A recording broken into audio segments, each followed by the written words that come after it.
I was at the airport once, saw somebody trying to go through security with a container full of pasta, separate container full of sauce. And they were like, you can't bring that through. It's a liquid. And he's like, but it goes with the pasta.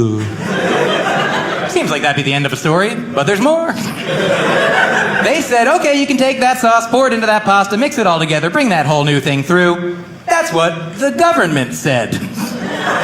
They're basically like, yeah, we think that might be an explosive liquid, but we're pretty confident that that pasta will counteract it. So you know the rules.